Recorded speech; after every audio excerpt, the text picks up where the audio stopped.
Hi, today I'd like to talk about the anatomy of the paragraph, and I think of all the presentations I give, of all the subjects I talk about, I truly believe that this is probably the most important.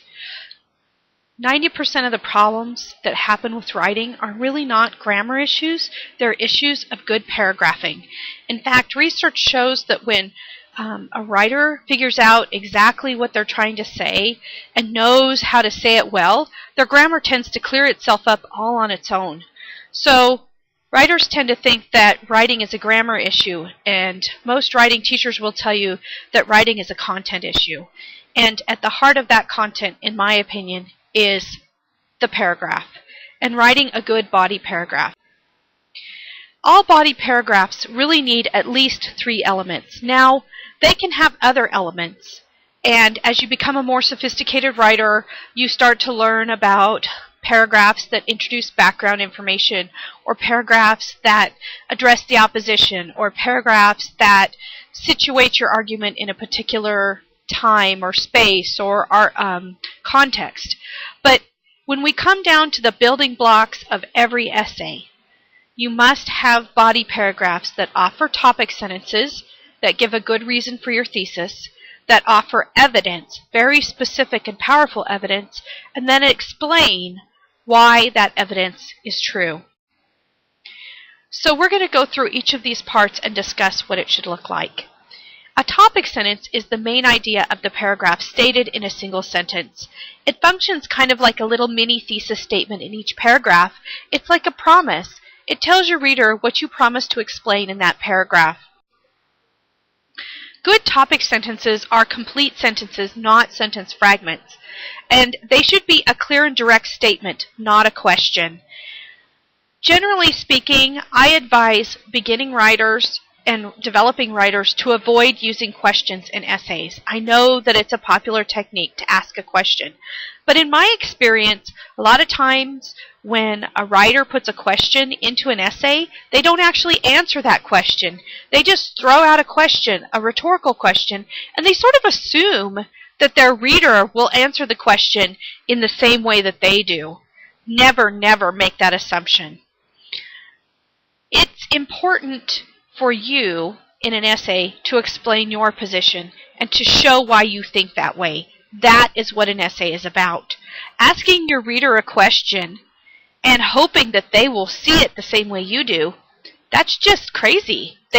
People don't do that.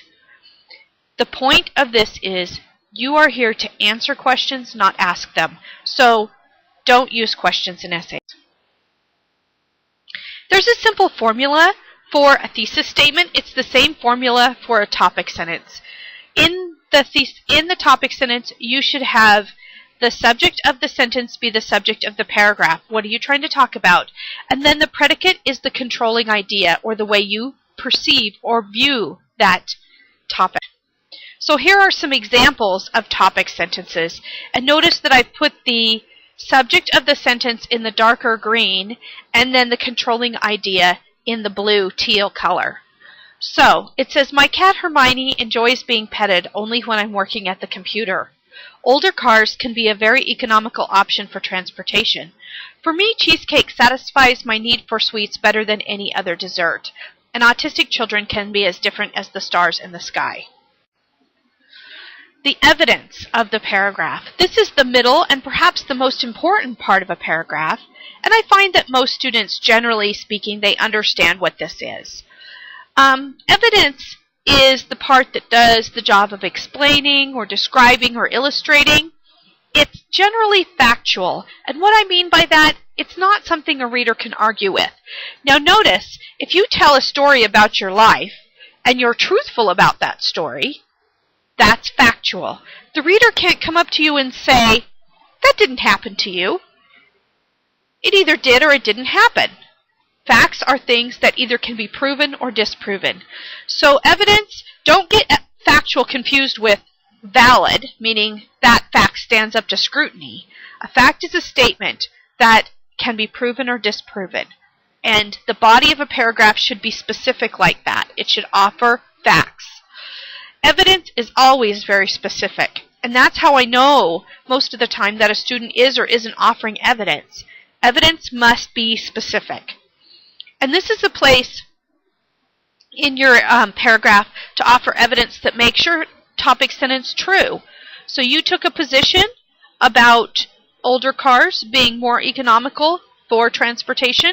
Why do you believe that? What facts do you have for that?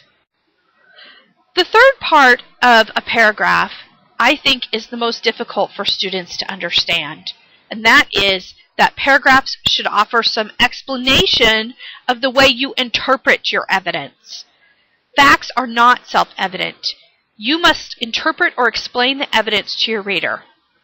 Sometimes when I'm reading research papers, I find that students go out and they diligently find a bunch of quotes and they copy and paste those quotes onto a piece of paper for me. And they work hard at it. And then they document those very carefully. The problem is, that's all they give me, a stack of facts. Here they have a statistic from here, the results of a study there, a quote from an expert over here, and there's no explanation of how they interpret or view those facts. The interesting thing about facts is that they can be interpreted in a number of ways. And so you need to be careful when you offer facts to take the time to explain them and help your reader understand them. Often the conclusion or reasons part of a paragraph also is the part that helps the reader transition to the next topic. Basically, there's a reason why my rhetorical triangle is a circle. Your reason part should explain why your evidence proves the topic sentence that you have taken, the position you've taken in that paragraph. If you think about it this way, this strategy helps you with plagiarism as well, because you can call it a rhetorical sandwich. If you've done your paragraph right, you're going to sandwich the evidence that you present in your words and opinions and beliefs.